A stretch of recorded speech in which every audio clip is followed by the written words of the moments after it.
ውልደታቸው ወሎ ጠቅላይ ግዛት ነው። በብዙ ኢትዮጵያውያን ዘንድ በቁጭት ኮብላዩ ጀነራል ቢሏቸውም እርሳቸው ግን ይህንን አይቀበሉም። በነበሩኝ 4 መጥፎ አማራጮች የተሻለውን መርጫለሁ ይላሉ። በተለይ የሀገሪቱ ፕሬዝዳንት ኮሎኔል መንግስቱ ኃይለማርያም ግንቦት 13 ቀን 1983 ዓ.ም ከሀገር ሲሸሹ በዕለቱ ከምክትል ፕሬዝዳንቱና ከጠቅላይ ጦር ኢታማዦር ሹሙ የደረሳቸው የሚስጥር መልእክት ዙሪያቸው እንዳጨለመባቸውም ይገልጻሉ። ይኸውም ረዳት ጦር ከአሰብ የሚጓጓዝበት ሁኔታ ስለሌለ እንግዲህ ወዲህ የሁለተኛው አብዮታዊ ሰራዊት ብሔራዊ ግዳጅ የኤርትራ ጉዳይ ማክተሙን የሚገልጽ ነው። ስለዚህ በመሃል አገርና በእኛ አካባቢ ያለውን ወቅታዊ ሁኔታ ቀለብ፣ ጥይት፣ ነዳጅ ማግኘት የማንችልበት የመጨረሻው ምዕራፍ መሆኑን ተገነዘብኩ። በዚህ ላይ ይላሉ ጀነራሉ፣ በዚህ ላይ ጠላት ዋና ምሽጋችንን ስለሰበረና ሞራሉ ስለተነሳሳ ግስጋሴውን ወደ አስመራ ስለቀጠለ ምን ሊከሰት እንደሚችል ሳስብ 4 ነገሮች ሊከሰቱ እንደሚችሉ ተነበይኩ።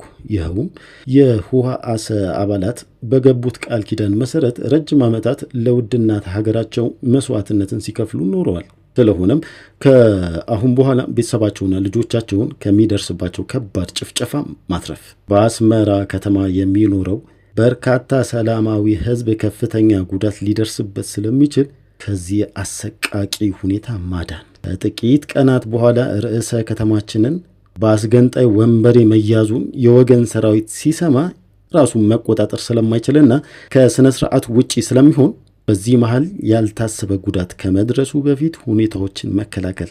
ስለዚህ አንድ ነገር ላይ መድረስ የግድ ነበር። ከፍተኛ የጦር አመራር ኃላፊነቴ የመጨረሻ ውሳኔ ላይ ለመድረስ የነበሩኝ 4 አማራጭ መንገዶች የተመለከቱት ነበሩ። አንደኛው ሰራዊቱንና ቤተሰቡን በማሰባሰብ በመንገዳችን ላይ ያለውን ጠላት በመውጋት በቀይ ባህር አቅጣጫ ወደ አሰብ መጓዝ። ሁለተኛው በተመሳሳይ ሁኔታ በደቡብ ማለትም በመንደፈራና ዲኳላ አቅጣጫ ሰብረን በትግራይ በኩል ወደ ጎንደር መጓዝ። የአስገንጣዮቹ ኃይል በድል ሞራሉ የተነሳበት ጊዜ ነውና በዚህ አቅጣጫ ከፍተኛ ውጊያ እንደማያጋጥመን በመረዳት። ሶስተኛው የአስመራ ሰሜን ከረን መንገድ ድረስ በእኛ ይዞታ ስለሆነና የነበረው የጠላት ኃይል መጠነኛ ስለነበረ ጦሩንና ቤተሰቡን በዚህ አቅጣጫ ለማጓጓዝ ወደ ሱዳን መግባት። ሌላው ምርጫ በአስመራ ዙሪያ ሁሉንም አሰባስቦ በመከላከል መዋጋት የሚል ነበር። ይሄኛውን ምርጫ እንኳን 300,000 የሚገመት የነበረውን የከተማውን ሰላማዊ ህዝብ ከፍተኛ ጉዳት ላይ ማድረስ እንደሚሆን መገመት አላቃተንም። ባይሆንስ ኖሮ ምን ተበልቶ እስከ መቼ? እንዲሁም የመጀመሪያዎቹ 2 አቅጣጫዎች ረጅም ርቀት ጉዞ በከፍተኛ ደረጃ የቀለብና የውሃ ችግር ማጋጠሙ አይቀርም። በተለይ በጦሩ ቤተሰብ ላይ አሰቃቂ ጉዳት እንደሚያደርስ ገመትኩ። በዚህ የተነሳ የመጨረሻ የተሻለው አማራጭ ወደ ሱዳን መግባት የሚለው ሆኖ አገኘሁት። እኔ ግን በግሌ የሱዳን መንግስትና የተቃዋሚ ደጋፊዎች እጄን ይዘው ለሻዕቢያ እንደሚያስረክቡኝ ስላረጋገጥኩኝ ወደ የመን ለመሄድ ነበር የወሰንኩት። ህግን ማስከበርና በስርዓት መምራት የሚቻለው መንግስት ሲኖር ብቻ ነው ይላሉ ጀነራሉ ለነቃፊዎቻቸው። ግን እኚህ ጀነራል ማን ናቸው የሚለውን ጥያቄ ዛሬ በመጽሐፍት ገጽ ቻናላችን ላይ ይታወሳሉ። የቻናሉ ቤተሰብ ይሁኑ።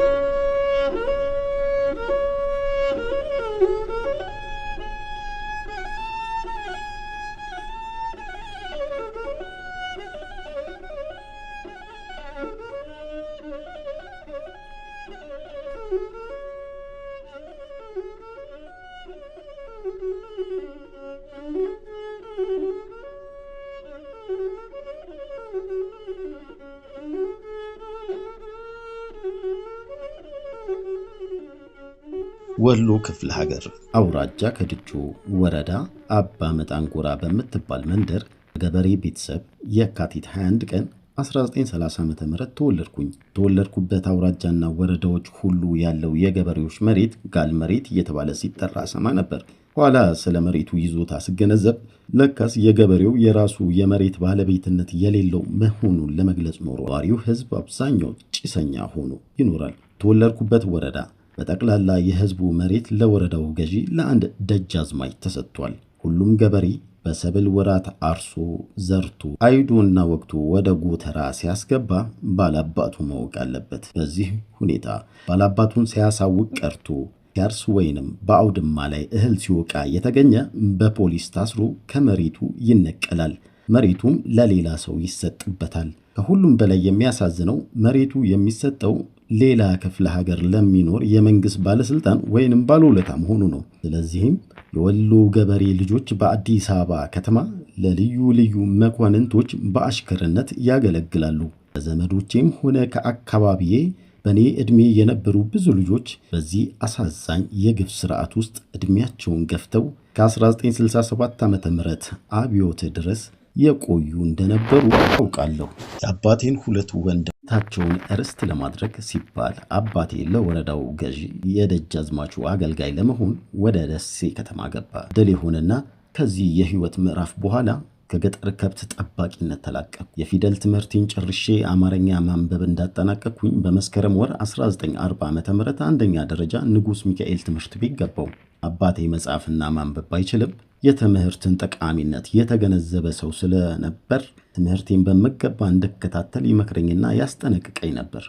ወይዘሮ ስህን የሚባል አዲስ አንደኛ ደረጃ ትምህርት ተከፍቶ ስለነበረ ለኛ አዲስ ገቢ ተማሪዎች ጥሩ እድል ገጠመን። ይኸውም ነባሮቹ ወደ አዲሱ ትምህርት ቤት ሲዘዋወሩ ለኛ ብዙ ክፍት ቦታ ተገኘ።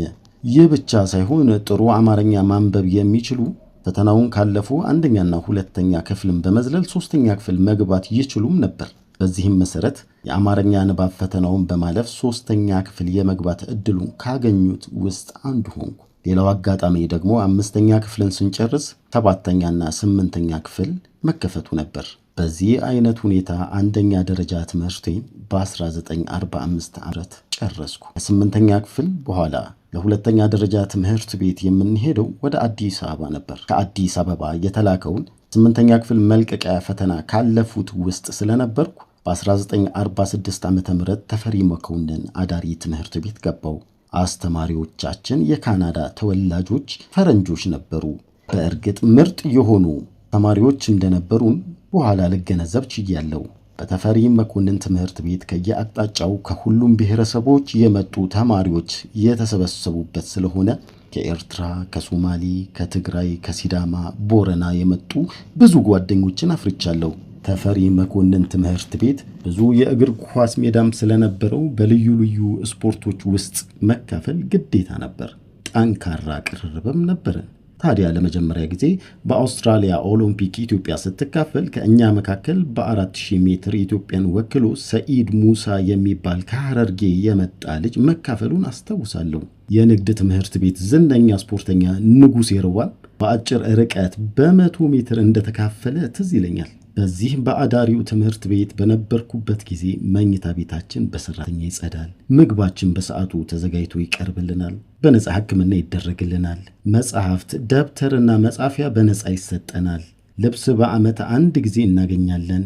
የተማሪዎቹ ግዴታ ክፍል ውስጥ ገብቶ መማር ብቻ ነው። በየዓመቱ ለፋሲካ በዓል ንጉሠ ነገሥቱ ምግብ ቤት ድረስ እየመጡ ጉብኝት በማድረግ ተማሪዎችን ያነጋግራሉ። ብዙዎችም የመኳንንት ልጆች ነበሩ። በየዓመቱ በገና በዓል የመጀመሪያ ተርም ፈተና ሲያበቃ የአዲስ አበባ ሁለተኛ ደረጃ ተማሪዎች በሙሉ በገነተ ልዑል ቤተ መንግሥት ግቢ ውስጥ እንድንገኝ ይደረጋል። አሁን ኬኔዲ ቤተ መጻሕፍት በተሰራበት ሜዳ ላይ እንድንሰለፍ ተደርጎ ከአፄ ኃይለ ሥላሴና ከእቴጌ መነን እጅ ሹራብና ትልቅ እንቁላል የያዘ ብስኩት እንቀበል የነበረው ይታወሰኛል። ከየክፍላተ ሀገሩ የመጣኑ ተማሪዎች በጠቅላላ የምንገናኘው በዚሁ በገነተ ልዑል ስነ ስርዓትና የዓመቱ መጨረሻ ላይ በትምህርት ቤቶች መካከል በሚደረገው የስፖርት ውድድር ላይ ነበር። ሌላው ደግሞ ለክረምት ትምህርት ቤቶች ሲዘጉ በመንግስቱ ወጪ የአውቶቡስ ዋጋ ተከፍሎልን ወደ የትውልድ ቦታችን እንድንጓዝ ይደረግ ነበር። ታዲያ ወደ መቀሌ፣ ወደ አስመራ፣ ወደ ደሴ በምንሄድበት ጊዜ የነበረው ሁኔታ የሚረሳ አልነበረም። ሁለተኛ ደረጃ ትምህርት ማጠናቀቂያ ዓመት ላይ በ1949 ዓ.ም የተፈሪ መኮንን ተማሪዎች አመጽ አስነሱ። የአመጹ ሰበብ ፖለቲካ አልነበረም። ያን ጊዜ ፖለቲካ የሚባል ነገር የለም። የአመጹ መነሻ የሚቀርብልንን ምግብ እንዲሻሻልልን አቤቱታ ለማድረግ ነበር። ይህ ሁኔታ በአስተማሪዎቻችን በኩል ብርቱ ቁጣ አስከትሎ ነበር። በመጨረሻም ጸጥታ አስከባሪ የፖሊስ መኪና ግቢያችን በገባሽ ጊዜ በድንጋይ ናዳ ተባረረች። ለካስ ጉዳዩ ቀላል አልነበረምና የፖሊስ ሰራዊት ጠቅላይ አዛዥ ኮሎኔል ጽጌ ድቡ በ1953 ዓ.ም በመፈንቅለ መንግስት እየተገደሉት መጥተው በሙሉ ሰብስበውን በከባድ ማስጠንቀቂያ ትምህርታችንን እንድንቀጥል ተደረገ።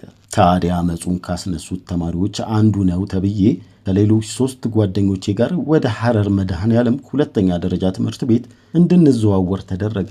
ይህ ውሳኔ ሲነገረኝ ሁሉም ነገር ጨለመብኝ። ሩቅ ዳር አገር የሚሄድ ነበር የመሰለኝ። ከኔ ጋር ከአስመራ ከደብረ ማርቆስና ከጎንደር የመጡ ተማሪዎችም ዝውውሩ ስለሚመለከታቸው ትንሽ ፍርሃቱ ቀነሰልኝ። በትልቁ የፖሊስ መኪና ከነዕቃዎቻችን ተጭነን ቅድስት ሥላሴ አጠገብ ወደ ነበረው ትምህርት ሚኒስቴር መስሪያ ቤት ከተወሰድን በኋላ ማታውኑ በባቡር ተሳፍረን ወደ ሐረር ተጓዝን። ሐረር መድኃኔዓለም ተምሬ የሁለተኛ ደረጃ መልቀቂያ ፈተናዬን በማለፌ በመስከረም ወር 1950 ዓ.ም ህንፃ ኮሌጅ ገባው። በወቅቱ የኮሌጅ ተማሪነት በጣም ብርቅ ስለነበረ የሚያስፈነድቅ ነበር። አዲስ አበባ 4 ኪሎ ኮሌጅ የመግባት ፍላጎት ቢኖረኝም በካናዳ አስተማሪዎቻችን የሚመራ ስለነበረ እዚያ መግባት ፈራው። አዲስ በተከፈተው ኢትዮ ስዊድን ህንፃ ኮሌጅ ትምህርቴን ቀጠልኩ። የኮሌጁ መለያ የሆነ ሱፍ ኮትና ሱሪ፣ ሸሚዝ ከነከረባቱ እና በደረት ላይ አርማ ያለው ልብስ ተሰጠን። ሱፍ ለመጀመሪያ መልበሴ ስለነበረ ለብሰን በከተማዋ ስንዘዋወር ኩራታችን ሰማይ አከለ። በዚህ የደስታ መንፈስ ትምህርታችንን በመከታተል ላይ እንዳለን በመጀመሪያው ሴሚስተር መጨረሻ በታህሳስ ወር ባላሰብነው ሁኔታ የህይወቴን አቅጣጫ የለወጠ ነገር ገጠመኝ። ሁሉንም የአንደኛ ዓመት ኮሌጅ ተማሪዎች የሚመለከት የአፄ ኃይለ ሥላሴ ትዕዛዝ መጣ። አስደንጋጭ ቢሆንም የማይታለፍ ትዕዛዝ ነበር። በትዕዛዙ መሰረት በስብሰባ አዳራሽ እንድንገኝ ተደረገ። በወታደራዊ ዩኒፎርም ያሸበረቁ 3 ህንዳውያን መኮንኖች መጡ። ከእነሱ ጋር አብሮ አንድ ኢትዮጵያዊ መኮንን ነበር። እርሱም እንደነሱ ዩኒፎርሙ ያማረበት ነው። ማን እንደሆነ ኋላ ላይ ስንጠይቅ ሌፍትናንት ኮሎኔል አማን አምዱም የመጀመሪያው ኢትዮጵያዊ የሳንድረስት ጦር አካዳሚ ምሩቅ እንደሆኑ ማወቅ ቻለን። በሚያዝያ 1950 ዓ.ም የኢትዮጵያ ጦር አካዳሚ ስለሚከፈት ከአንደኛ ዓመት ኮሌጅ ተማሪዎች ውስጥ 40 እንደሚፈልጉ ተገለጠልን። የጤና ምርመራ ተደርጎ ብቁ ሆነው የተገኙት እንደሚሄዱ በንጉሳዊ ትዕዛዝ መወሰኑ የሚያረዳው መራር መርዶ ወባ በሽታ እንዲያዘው ሰው አንቀጠቀጠኝ። አይኔ ጨለመብኝ። ሰውነቴ በጣም ቀጭን ነው። ከጓደኞቼ ሁሉ ኮሳሳ ነኝ። ታዲያ እንደኔ ያለ ኮሳሳ ለወታደርነት ተቀባይነት ሊኖረው አይችልም እያልኩ በአእምሮዬ እያሰላሰልኩ ራሴን ማጥናናት ጀመርኩ። በዓለም ላይ የተቋቋሙ የጦር አካዳሚዎች ሁሉ ያላቸውን ታሪካዊ ዝናና ያፈሯቸውን ታዋቂ የዓለም ገናና ሰዎችን የህይወት ታሪክ በመጥቀስ ለማሰልጠን የመጡ የህንድ መኮንኖች ገለጡልን። የነ ጀነራል አይዘንሃወር፣ የነ ጀነራል ማካርተርን እንዲሁም ሌሎች ስንኛ ስመጥር ሰዎች ስም ጠቅሰው ገለጻቸውን ጨረሱ። በኋላ በፍቃደኝነት ለመሄድ ፍላጎት ያለው በማለት ጠየቁ። 1-2 ተማሪ ብቻ ፍቃደኛ ሆነ። ከመሰናበታቸው አስቀድሞ ፈቀዳችሁም አልፈቀዳችሁም ንጉሳዊ ትዕዛዝ በመሆኑን ተረድታችሁ ከጤና ምርመራ በኋላ ውሳኔው ይገለጽላችኋል በማለት ተለያየ። ከዚያን ዕለት ጀምሮ ከግርማ ኃይለ ሥላሴ ጋር ስንወያይ የከረምን። በኋላ አንድ ውሳኔ ላይ ደረስን። ይኸውም ትምህርታችንን አቋርጠን ስራ ፈልገን መግባት ነበር። የጤናው ምርመራ ከተፈጸመ በኋላ ከኮሌጅ ተሰናብተን ማይጨው አደባባይ በሚገኘው የአውራ ጎዳና መስሪያ ቤት በአፈር ምርመራ ላቦራቶሪ ውስጥ በወር 182 ብር ከ50 ሳንቲም ክፍያ ተሰጠ። ቤት ተከራየን። ከአልጋ በስተቀር ሌላ የቤት ዕቃ መግዛት አልፈለገን። ምግባችንን አነስተኛ ምግብ ቤት እየተመገብን 2 ወር ተኩል ያህል እንደሰራን የማያወላዳው ንጉሳዊ ትዕዛዝ አለንበት መስሪያ ቤት ድረስ መጣ። አለቃችን አቶ ሻውል ይባላሉ።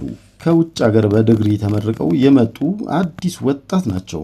የስንብት ወረቀት ተሰጥቶን ሳንወድ በግድ አዲሱን የህይወት ምዕራፍ ለመጋፈጥ ራሳችንን በሁሉም አንጻር አዘጋጀን። ይህ ሁሉ ሲሆን ወላጆቼ አያውቁም። አዲስ አበባም የቅርብ ዘመድ የለኝም ነበር። ወርቃማው የተማሪነት ጊዜ በዚህ ሁኔታ አከተመ።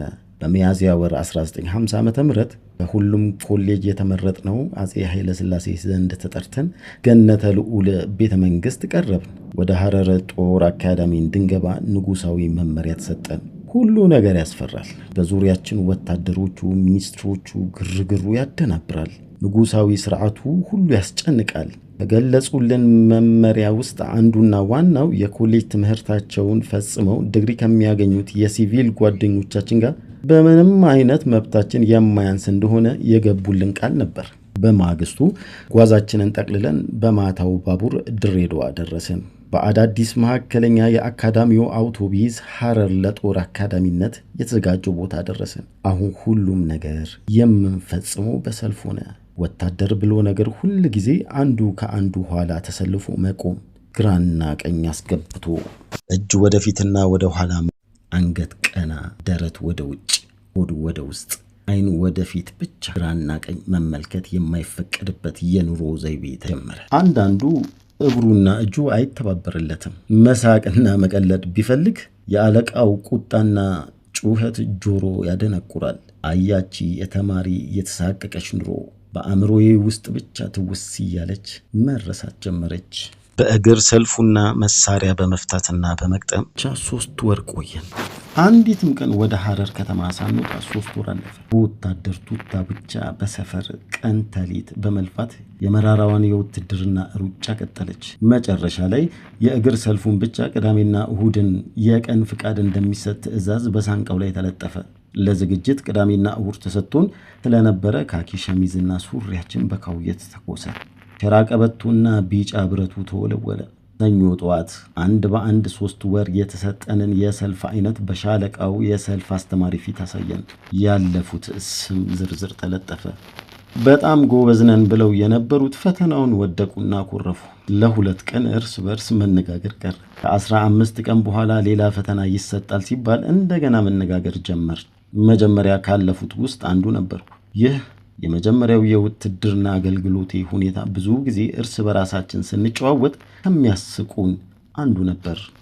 ከሚሰጡን ትምህርቶች ሁሉ በጣም ደስ ይለን የነበረው በኤም1 ጠበንጃ ጥይት ኢላማ የተኮስንበት ጊዜ ነው። ሌላው በጦር ሜዳ ምህንድስና ትምህርት ጊዜ በፋፈም ወንዝ ላይ ቀን ተሌት የሰራነው የመኪና ማሳለፊያ ድልድይ ነው። ድንገት የዘነበው ከባድ ዝናብ ድልድይን ጠራርጎ ሲወስድብን ያዘነው ማዘን አይረሳኝም።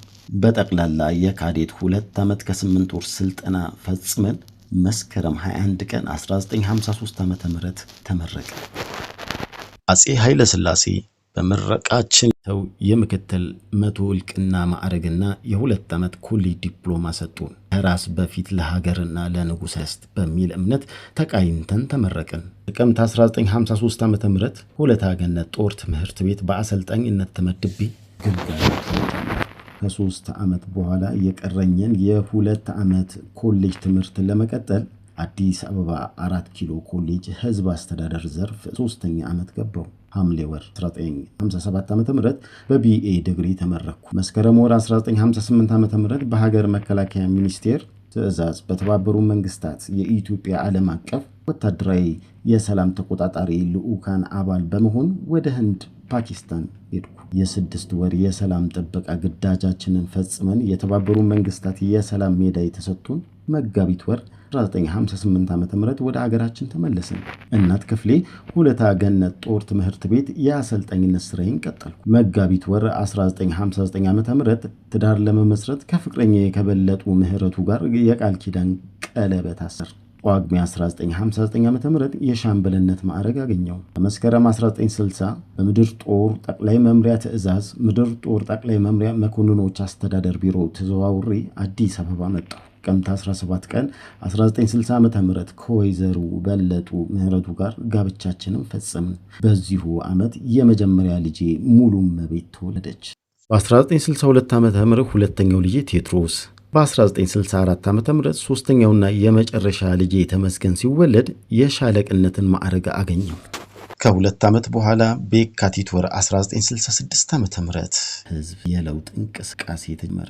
መስከረም 1967 ዓ.ም የአጼ ኃይለ ሥላሴ መንግስት አክትሞ ጊዜያዊ ወታደራዊ መንግስት የፖለቲካ ስልጣኑን ጨበጠ።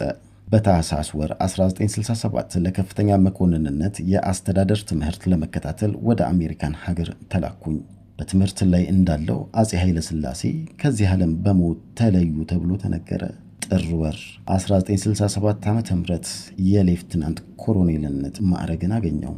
መስከረም 1960 ዓ.ም 1969 ዓ.ም ድረስ በምድር ጦር ጠቅላይ መምሪያና በጦር ኃይሎች ጠቅላይ ኢታማዦር ቢሮ በአስተዳደር አገልግሎት ቆየው።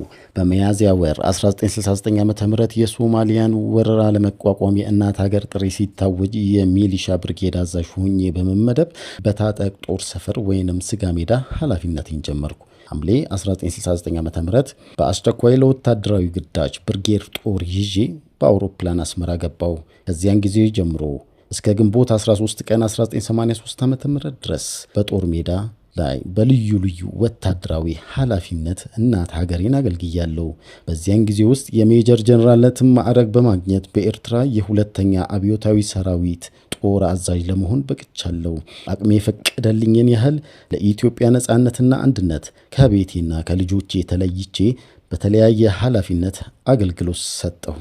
አገልግሎቴና የብዙ ዓመት መንከራተቴ በእናት ሀገሬ በመወደው ወገኔ መሃል እንድኖር አልረዳኝም። አሁን በሰው ሀገር በስደት እኖራለሁ። ለወገን ነጻነትና አንድነት ሲባል ትዳርን፣ ልጆችን ትቶ በተለያየ ኃላፊነት በየቦታው መንከራተት መጨረሻው ስደት ሆነ። ምንም ይሁን ምን በእኔ ይደርሷል። ቀጣዩ ትውልድ ግን ምንም ይሁን ምን ጊዜም ለእናት ሀገር ኢትዮጵያ ነጻነትና አንድነት ሲባል መስዋዕትነትና ጽናት ዓላማው ሊሆን